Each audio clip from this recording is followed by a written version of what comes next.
Galactus and the Silver Surfer's debut is fueling a market frenzy. Deadpool creator Rob Liefeld cuts ties with Marvel after red carpet snubs and deleted photos. Drama alert. And I'll talk about a Brian Michael Bendis book I actually like. All this shocking news and more on a new episode of Bronze and Modern Gods. It starts now.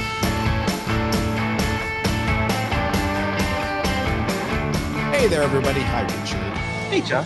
Going on. Hey, follow us, Facebook and Instagram, Bronze and Modern Gods. If you are not already, you're going to miss some fun during the week. Let's get right to it. Hot book of the week. Fantastic Four trailer dropped. We've talked about it on our members only episode. I don't know. Did we talk about it on last week's show? Maybe was it in between? I don't remember. We're old men. Richard, what is the hot book of the week? Hot book of the week. No surprise. Fantastic Four 49. Marvel back in 1966. It's the first full appearance of Galactus, not Cloud Galactus, but Galactus. First cover appearance and first cover and second appearance of the Silver Surfer. Of course, he appeared in the previous issue. High grades, selling very affordably for just over $3,000. I don't think we need to explain why this is the hot book of the week. Have you seen the trailer? What do you guys think? Hit us up in the comments. It's not just this book, Richard. Many other Galactus and Silver Surfer covers have heated up since the trailer dropped, along with a personal favorite of mine growing up, the first appearance of Herbie the Robot in issue 209. Mm-hmm.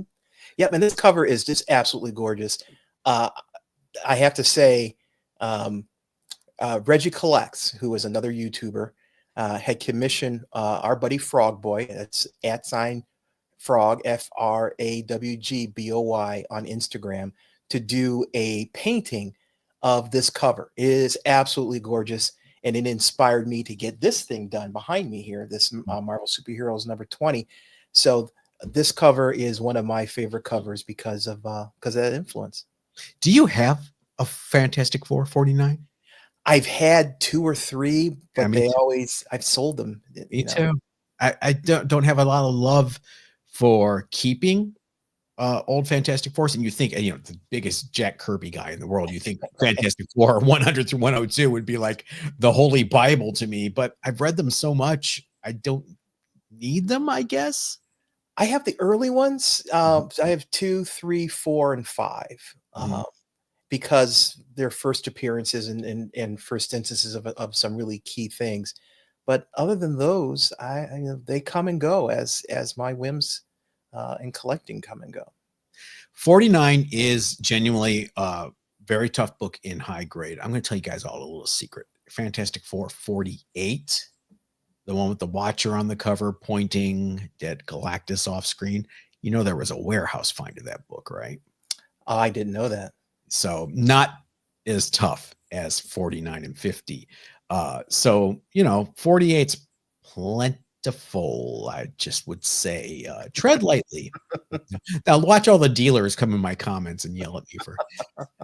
Speaking of dealers, Richard, it's the Jackson, Tennessee Comic Expo, March 1st this year, 2025. Just a month away. No, less than a month away. Yeah. Oh my gosh.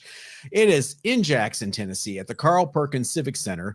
And you've got Aaron Bartling from Marvel and DC. He also was the artist behind Ronin #1, not the Frank Miller one, obviously. Frank Miller wrote that, drew that one. The Turtles Ronin #1 cover. You also have Jay Leisten, another artist from Marvel and DC, who drew The Death of Wolverine. And of course, if you want to get a selfie with Rita Repulsa from the Mighty Morphin Power Rangers, Carla Perez is going to be there. I don't know why you would not want this. I've said it several times already, people. Are you a Mighty Morphin's Power Ranger fan, or it passed you by? It passed me by completely 100%. I just never got it. I got into everything else that was, that genre, but not Mighty Morphin. We were a bit old at that point, but I love the camp aspect of it. So campy. But here's why you want to go to the Jackson Comic Expo. It's the second word in the title, comics. Vendors are going to be there. Large number of comic vendors.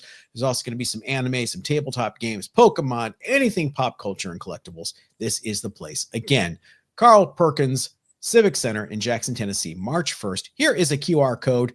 Point y click. Por favor. As we move to show and tell. Richard's showing me up by doing the correct fingers. I did the wrong fingers. See, yeah. I finally catch on, and I know. Okay, before we do show and tell, we have to talk about Rob Liefeld versus Marvel and Disney. In case you missed it, Rob Liefeld gave a lot of interviews this week, most notably to Deadline.com, and also on his own podcast. He talks about this. He was ignored by Marvel Studios boss Kevin Feige on the red carpet before finding out he and his family were not invited to the Deadpool and Wolverine after party. Wow. Meanwhile, he also posed on the red carpet with some creatives from the movie, but later learned he was deleted from those photos, and they believes they took them only to appease him. All right. We rag on Rob all the time. I specifically rag on Rob all the time. I am 1000% on Rob Liefeld's side this time. This is horrific behavior for a company that has made millions/billions of dollars off the IP of these creatives. You know what, Kevin? He's annoying you. He's loud. He wants credit. Give it to him. You would not have a job without Rob Liefeld in this instance. Sorry. I'm shocked. Again, we always talk about the parallel between the music business and comic books here. Here's another one. There's a law where after 35 years, you can get your copyrights back for your masters in the music industry. And artists use this as leverage to get new deals, to take control of their own IP. I can't believe there's not something like this for comic book creators at this point. What's your take on all this? I had two takes. My first knee-jerk reaction is Rob Liefeld is blowing a misunderstanding out of proportion. Right. Because I couldn't imagine that Kevin Feige wouldn't be receptive to honoring him. And as you said, he's co-creator of a $1.3 billion movie was what the last Deadpool was what brought in. So why not just show him a little bit of love, little meet and greet? But if it's true, if what Rob is saying is true, I agree completely with you. That it's unconscionable not to recognize the man's contribution to your paycheck. I mean, the other side I'm seeing online is, here's Rob, drama queen. He got snubbed. Big deal. Boo-hoo. You knew what you were signing. No, guys, it's 5-10 minutes to make the guy feel accepted, special. You think he's going to go up to Ryan Reynolds and monopolize his time at the after party. That's why Ryan Reynolds has handlers to step in and say, oh, excuse me, Mr. Liefeld, we want to introduce you to this low-level coordinator over here, and they drag him away. I mean, yeah, that's kind of my job when I go do shows with artists. So yeah, go ahead. Yeah, it's a slippery slope, right? I mean, if Rob is treated this way, that means other creators potentially will get the same kind of treatment. And that could turn off people like Alan Moore, who, if he ever decides to do it again. But you need to treat your creative just with respect. You don't have to go on vacation with them, but at least make them feel comfortable and a part of the team. I'm telling you, if they had the ability, the legal ability to go for reversions of copyrights, we'd be having a very different conversation right now. And this is classic. They did it to Jack. They did it to Ditko. They did it to Siegel and Schuster. And the more things change, the more they stay the same. Shame on you, Marvel. Shame on you, Disney. Go ahead. How awful do they need to treat them? Right. Right. I mean, it's literally 5 minutes of Feige's time, and you invite his family. They come in and they have, you spend $15,000, $20,000 on him for the after party. Out of the $1 billion that you made off of his character for just one movie, I don't even know how much the first movie brought in. Penny wise and pound foolish. Yeah, definitely. It's just dumb. And let's say you don't like him. Too bad. Suck it up, Buttercup. It's part of the gig. You gotta press some flesh, and Mhm. deal with it. So Right. that's our take on that. Let's move on to show and tell, shall we? Mhm. All right. I have a theme. So do I. Mine, because you know what February 14th is. Everyone's so excited. No, it's not Valentine's Day for your wife. It's the opening of Captain America: Brave New World. Oh, I was going to say Friday. Yeah, that too. By the way, everyone who's got a boyfriend / girlfriend or is married, go buy something. Pause this right now. Go buy something for your partner or Right. spouse. You got a week. No excuse. You've Do got. it I'm telling you, now is the time. Amazon delivers. Get it done, and don't buy a vacuum cleaner. Okay, it's all Captain America to celebrate. Okay. And let's start off appropriately with Captain America 117, first appearance of Sam Wilson, the Falcon. It is a CGC 5.5. When I sent it to them, it was a CGC 8.0. They then popped the bottom staple. Longtime viewers of the podcast remember this was the first of several final straws for me. That's so sad. I mean, I've never replaced it. I've never upgraded it yet. I'm gonna wait till the movie dies down. Good move. Yeah. You know, I don't hear good things about the movie, unfortunately, still. Yeah. So part of me wants it to be good, and part of me is like, ooh, I can get an affordable copy of 117. I want it to be good too, but Marvel just has lost their touch. We'll see. I hope it leads somewhat into Thunderbolts. That's kind of what I'm hoping for. Why would they not do that? Yeah. I don't know. FF, please save us. Yes. What's your first show and tell? What's your theme, first of all? My theme is good girl art that I don't normally feature. I mean, I always do Art Adams. I always do Will Jack. Those those are my standards. Okay, here's a book I've talked about before, but it's one of my favorite.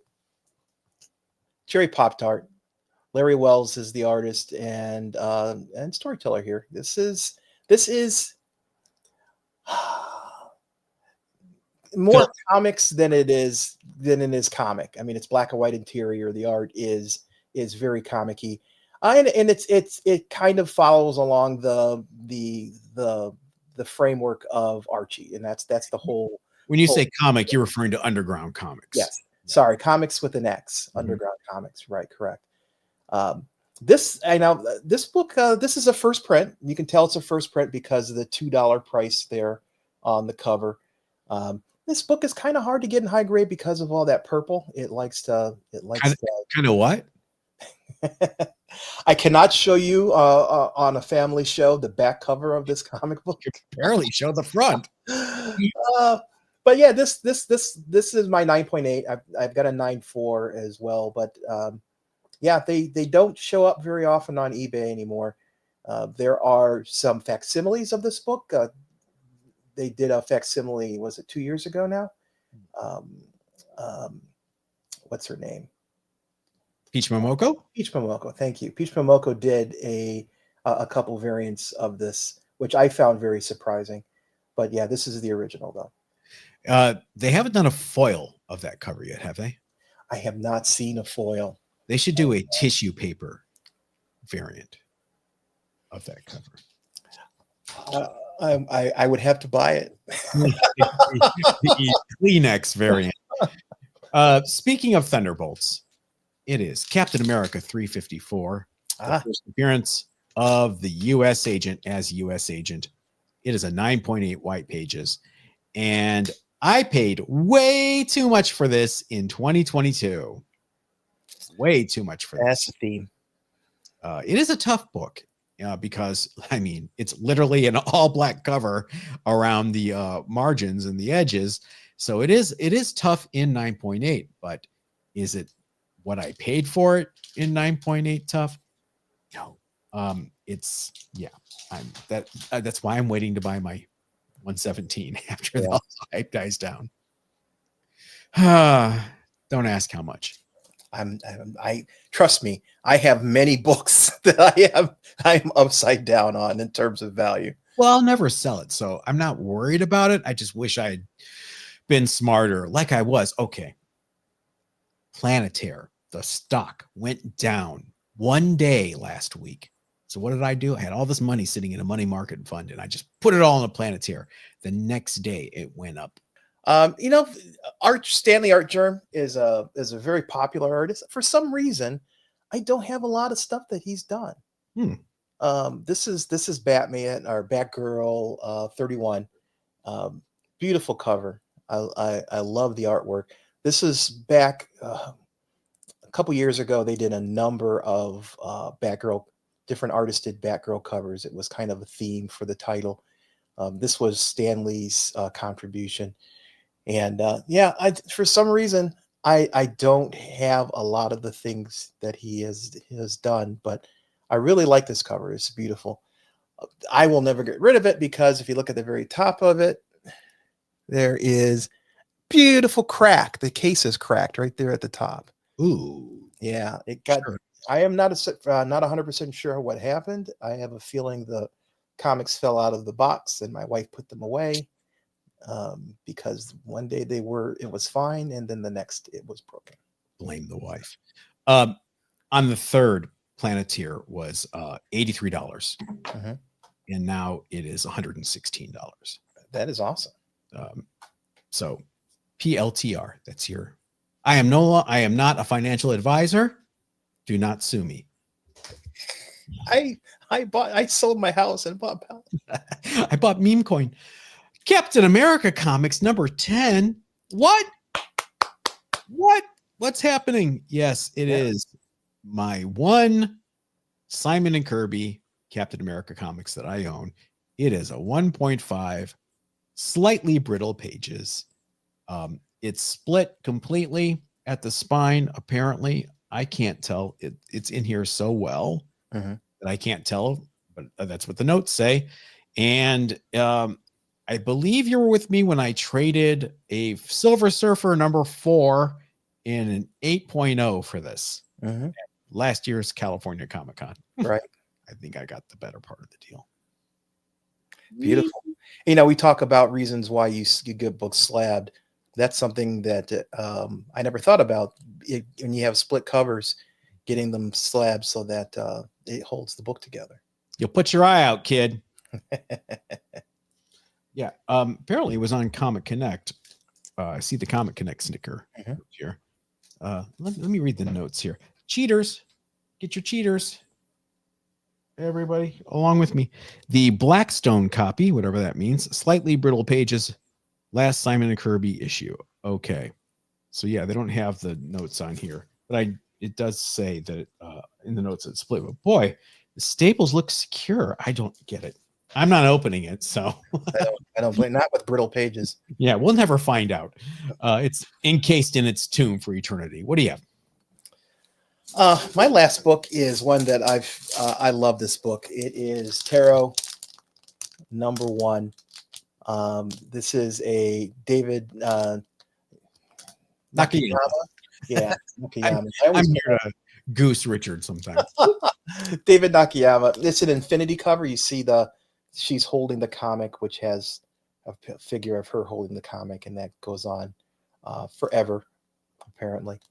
But yeah, his work is beautiful. I love his stuff. This particular cover really spoke to me, and I have some of his stuff, but this is the only thing I have slabbed, and it is definitely one of my favorite Good Girl art. I like stuff. Oh, fit for royalty. Nice. You can tell I love it because it's in a comic bag. Are you okay? Turn that back around. You collect watches. Do you like Citizens? I recommend Citizens to people who are new to the hobby. Citizens and Seiko's, and then it's a good entry watch, and then you move up as your tastes improve. Do you still wear watches? Yeah, I have Tudor on right now. I'm shocked that you're not doing the Apple Watch. I have an Apple Watch as well. I like the mechanical watch. I love the fact that I never have to wind it. It has a weight and a presence. And I have several different ones. I wear the Apple Watch when I travel a lot, though, because I like having the weather and stuff on my wrist available. This is why you guys come here, for scintillating watch talk. If you want more of that, support the show by becoming a member here on YouTube for the cost of $2.99 a month. You can get exclusive live member-only streams on Thursday where you can join us and show off your collections, plus extra show and tell episodes on Wednesdays, shout-outs like this in future videos as we have some new names whipping by. And it helps Richard and I go to more shows and provide more coverage this year. Just hit join here on YouTube next to the subscribe button below. Or if you're listening on your favorite podcast platform, why not just click the link in the description as we head over to viewer mail? You've got mail. Go for it. My first piece of viewer mail is from our buddy and channel historian, Glenn Simpson. I had a long drive on Friday, so I saved Wednesday and Thursday to listen to then. Still, I can't believe you couldn't hear me screaming, "Wild dog!" at you from the future. Well, we need to explain what this means to non-members. Okay, during the members-only episode, we had Hank Wagner joined us, and a member here, and we were talking about Max Allan Collins and writing Batman and Dick Tracy, and I said, by the way, one of the things I really liked by Max Allan Collins was a miniseries he did for DC in the late 80s called Mad Dog. And I think I said Mad Dog like 9 times before I believe Hank caught me and said, dude, it's Wild Dog. It's not Mad Dog. I'm like, oh, okay. Mad Dog was the comic created by Bob Newhart on his TV show Bob, where he played a comic book artist. All right, continue. And speaking of Newhart, note that Newhart had 3 series. The first was a classic 1970s. The second was the 1980s with Larry, Daryl, and Daryl, which is what I think we were referring to. Oh, the third one. And the third one, 1990s, titled Just Bob, where he was the comic artist. That's the one. I like the second series personally. I thought that was with Daryl, Larry, Daryl, and Daryl. Yes, Stallone's character in the Guardians of the Galaxy movie is named Stakar, which is the male Starhawk identity. And his outfit has lines on it that are reminiscent of Starhawk's costume. Finally, I totally want to be Hank when I grow up. Yeah, Hank was a hit on the live stream. It's great. I love the backstories of our audience. He has an amazing history, and it was really great to hear it. If you can spare it, pony up for the membership, and you can join us and see it for yourselves. My first piece of viewer mail comes from our email at bronzeandmoderngods@gmail.com from our friend Amy Katz. Hi, John and Richard. It's your old friend Amy, who inherited a ridiculous collection from my late brother. I was wondering if you could clue me in if there's a resource that could help me. While flipping through my late brother's Captain America run, I noticed that Captain America 402 to 408 thoughtfully self-identifies on the cover as a 6-issue man and wolf story arc as the infamous Cap Wolf. As I'm trying to tighten the size of the collection I house, I'd like to put together runs that have story arcs. Is there a resource that identifies story arcs to help me with this? Can you think of one, Richard? I don't know if there is one. Other than the Marvel fans, the fan site, which if you type in the book, you'll hit one of the books in the arc. I believe they have a link that you can click on. What's the site? Oh, it's marvel.fandom.com. There you go. Yes, I think you're right. It creates a tree, right? Right. And you can click on that and it will give you a listing of all the books that match that story arc. There you go, Amy. While I'm asking questions, John, sometimes I see you look information up on your computer to identify an artist or writer. What resource do you use for that? Comics.org is the best. It's community sourced. It tends to be correct 99.9% of the time. Comics.org. I still really love the show, blah, blah, blah. And I love pulling out my CLZ app and seeing if I have the comics you're talking about. There have been many times where I knew for a fact that I had the comic you were discussing during your 25-year rule or old fart rule, only to hear you describe it as dollar bin fodder. Thank you both for the show. It's the only comic book show I still listen to regularly. Hope you're having a fab 2025. Best, Amy. Amy, thank you so much. Thank you, Amy. Hopefully we helped. If not, write us again and berate us. What is your next piece of your mail? My next piece is from our buddy Hank Wagner, and it's also related to Wild Dog. Wild Dog was actually, yeah. Wild Dogs was actually on Arrow, not the Flash. The Arrowverse shows blend together in my mind. Also, I had neglected to mention the original Captain Marvel and Fantastic Four as other major favorites. Yep, Hank, I am a huge Fantastic Four fan, as is obvious. Captain Marvel is great too. So, yep, thank you so much thank you for the corrections, and thank you so much for being available and sharing your collection with us last show. Definitely have to have Hank on again. He was really good. Mm-hmm. From our email again at bronzeandmoderngods@gmail.com. And Rob Gilbert, you're going to be shocked to hear your name because you wrote this email 2 years ago. I'm just now getting to it. Hi, guys. I just ordered reading copies of Void Indigo 1 and 2 and the graphic novel after seeing it on your show. Wow, this was 2 years ago. Thanks for the tip. My solution for slabs with signatures on the inside cover is to make a color copy of the page with the signature before submitting for slabbing using a scanner or cell phone. When I get the slab, I slip a color copy in the plastic bag and the slab is in. Not the best solution, but I get to see the signature whenever I want. Thanks for the show. Thank you, Rob. First, thanks for your patience. Second of all, thanks for your great taste in Void Indigo, Steve Gerber's most controversial work. So controversial, Marvel canceled it after the second issue. So, we're good, Steve. Thanks. And what an elegant solution to SIGs on the inside of a book. I think that's kind of brilliant. I wish I had you had shared this with me 2 years ago. You did when I submitted my Miracle Man #1 that was signed by Alan Moore. I would have taken a picture of that page. John was reading his emails in chronological order. Great idea. Excellent idea.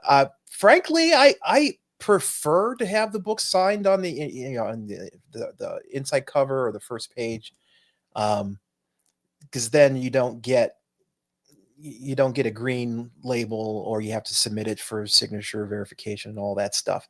If they sign it there, they'll mark it on the label, the blue label, saying, such and such written in ink on the inside cover. Great. I don't care. I just want it to be noted. So this is like John said, a very elegant solution, and I will have to keep that in mind for the future.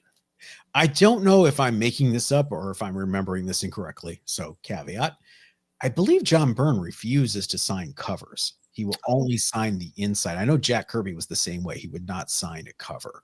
Mm-hmm. And for Byrne, I think it was a lot of the times he did not do the covers for some of the books he was being asked to sign, like the X-Men ones where Dave Cockrum did all those early covers for his early issues. Mm-hmm. So that is a really great solution. My final piece of viewer mail is from our email at bronzeandmoderngods@gmail.com from Larry Hicks, and it is from this year. Hello, John and Richard. This is Larry from Pennsylvania. Thank you, as always, for the great show you produce. Your comment last week about a certain comic shop looking up the price at the register struck a nerve with me. This comment is almost a public service announcement to comic shop owners at this point. I absolutely refuse to go back and shop in comic stores that run themselves in this manner. I find it highly offensive to take my time and energy to physically go to a store, look through bins, only to have the person at the register to go onto eBay to tell me how much they're charging for the item. At that point, why don't I just stay home and go on eBay? It completely disempowers me as the consumer to feel like I'm getting a bargain or a good deal. The whole joy of shopping physically in person in comics bins is feeling you're getting some sort of a bargain or a steal on an item. If comic shops cannot be bothered to take the time to appraise their merchandise at the value they feel it is worth, but have the real time to go on the internet and pull up their prices, I am not doing business with these people. And Larry justifiably goes on. Larry, we've talked about this. We had an episode about this, in fact, and I agree with you 100%. I kind of, sort of, maybe, but not really give slack to sole proprietors because they're doing everything. They're busy, so they don't have time. When Herbie the robot's first appearance in Fantastic Four 209 pops to go run into the bins and grab that 209 and reprice it. I know, I take it back. They've got time. How many times have you gone into, I won't say the name of it, but it's on Ridge Road in Parma, Ohio, and seen a certain guy who is a sole proprietor sitting there behind the counter with the dusty books with a inch high pile of debris sitting on them where he's never cleaned, that are literally in a bag thumbtacked to the wall? I believe we're talking about the same shop. You got to have some pride in what you do, or, you know, so Larry, long-winded way of saying I agree with you. Yeah. We got some pushback about, because I agree too. I have stopped shopping at the place that you originally mentioned there. I stopped shopping there because it was tiring to go through all those long boxes he had there and find the books that had, you know, I wanted, then go up and then have to wait. I couldn't tell you I have a stack of books. I couldn't tell you how much I was going to pay until I actually went to the cash register and he went through each book on his pricing app and priced it for me. That was also a real negative for me. But we got pushed back about it because, you know, some dealers mentioned that it is difficult for them when they have a huge number of amount of stock. So there are some dealers who... That's the problem. Why do you have a huge amount of stock? You're not pricing them. You're not pricing them to move. You're pricing them as a collector. Yeah, maybe that's true. Me personally, I don't shop at places if I am picking the stuff and then you tell me how much after I'm done picking. You know, I have maybe like $50 in my wallet. I have a stack of 10 comics. I don't know how much they're going to cost. Can I get all 10? I won't know until I get to the cash register and they sit there and they price it at that point. That gets to be very, very frustrating. The shop that we're talking about that you won't go to anymore, that we talked about last week, I'll still go there because I have made his brain seize between gears, almost like a transmission that runs out of fluid. When I've given him a stack of books and he says, oh, that one's 5. And I say, yeah, but you didn't even take it out of the bag and grade it. So what grade are you grading this book at compared to what you're looking at on eBay? What's the grade of the book that you're looking at on eBay? Is it a 9.8 candidate? And you're just assuming this one is because there's a tick here and here and here. Okay, you can have it for what do you want to give me for these? I caused him to break down. And I gave him an offer for the whole stack for that whole short box. So that's the way to do it. If they're going to do that, call them on it, you guys. Say, what grade are you putting on this? How are you coming up with that price? You know, now makes me want to go back there and see. It's been 2 years since I've been to that shop. I'm telling you, make his brain freeze, because it's like Caesar Milan when, you know, and the dog is like, what? you're breaking the concentration. Great. I'll be the comic shop whisperer. Exactly. Oh man, if you're a dealer and you want to tell me off to my face, you can join me at the Elite_Comics 11 Expo in Queens, New York, March 8th and 9th. It is an in-person show in Queens. Lots of comic book dealers, you know, from Elite_Comics 11's live sales, fair prices, amazing comics, affordable. It is only $11 if you buy your ticket in advance. $11 to get into the show, Richard. That makes sense. Elite Comics 11. Right? Yeah. And it's right there in Queens. You can take the F train. If I'm right, just take the F train and you'll get there. We will see you March 8th and 9th, Queens, New York, Elite_Comics 11 Expo. Richard, I'm bracing myself for this next segment because I have to. This is a groundbreaking episode for us because I praised Rob Liefeld earlier for standing his ground. That's true. And this next segment, I'm going to praise someone else that I've completely ragged on in the show for years. Let's just get to the 25-year rule. 25-year rule. We go back 25 years to the books that shaped your life. We're in the year 2000. Powers #1 from Image Comics, written by Brian Michael Bendis with art by Michael Avon Oeming. Richard, you ever read Powers? No, I haven't. Although the art style I really like. Yeah, it's a gritty noir style detective story set in a world where superheroes exist, and following homicide detectives Christian Walker and Dina Pilgrim as they investigate crimes involving superpowered individuals. Sounds like it could be a TV show, right? It does, yeah. I think it was, wasn't it? It definitely sounds like one. I think Powers was on TV. I think it was, I want to say it was a Netflix show or something. Oh, wow. Look at that. It was one of Brian Michael Bendis's breakout works. It led to his Marvel career, writing Ultimate Spider-Man and the Avengers. It blends crime, noir, and superhero genres, which was an influence on books like Gotham Central that came after. It won Eisner and Harvey Awards. It eventually moved to Marvel's Icon imprint. Oh, here we go. And was adapted into a TV series on the PlayStation Network. Is that such a thing? It is. I didn't know they had TV shows, though. Neither did I. Is this some AI generated piece of crap? Not only is the PlayStation Network really a thing, this ran for 2 seasons on that PlayStation Network. Are they still doing original shows on PlayStation Network? I don't know. They were down for 2 days. That's the nightmare. Yeah. CGC 9.8 of Powers #1 just sold for $80, so it is an affordable book. I actually liked it. Is this worth reading? Oh, it's definitely worth reading. Like I say, I liked Brian Michael Bendis early on. Just some of the ticks and the dialogue mannerisms and everything just got to be a little tiring for me on books that I used to enjoy, like the Avengers. And I was like, I can't read this anymore. What do you guys think? Did you like Powers? Am I really just too raggy on everything? Am I an old man yelling at a cloud yet again? I think we found the new name for the podcast to replace Bronson. Let's move on to our underrated books of the week. Richard, you texted this to me earlier today, and I was in the car and I started laughing. I'm glad it amused you. Okay, this week my pick is not a comic book. Instead, Heritage is running an auction. Heritage runs comic book auctions all the time, but they also run original art. And I go on there and I'm looking at comics all the time. Specifically, I'll pull up original art because I'm looking for art for corner boxes. And lo and behold, did a search. There is an auction running right now for the original art for Sledge Hammer #2. For those you don't know, Sledge Hammer was a TV show that was on the air from 1986 to 1988. It is a complete parody on the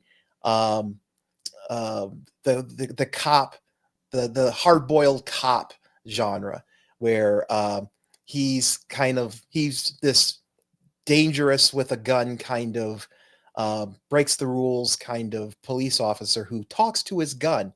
He has a black police captain who's constantly yelling. It's all the tropes and from that genre all in one show. And it was hilarious. As a matter of fact, it's on YouTube. You can watch the entire show on YouTube. I'll ask John to put a link to the YouTube stream. You can watch it. I was watching the premiere episode and I was laughing through the whole thing. It is just over the top. The reason why I picked this one is because this particular cover has Spider-Man coming through the window. You got Sledge Hammer and his captain, and Spider-Man just points a gun at them and starts shooting.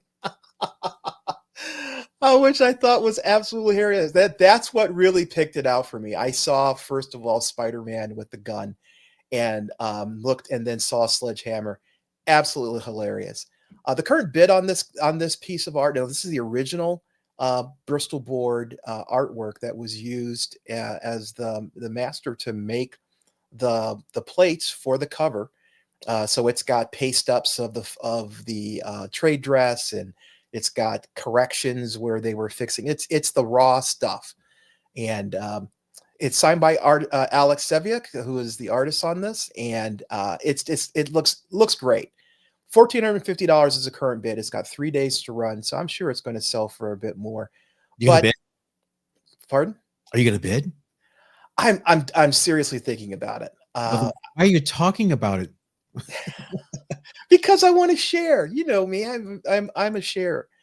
If somebody wants to outbid me, that's great. It means it goes to a better home, or at least our home with more money than I have.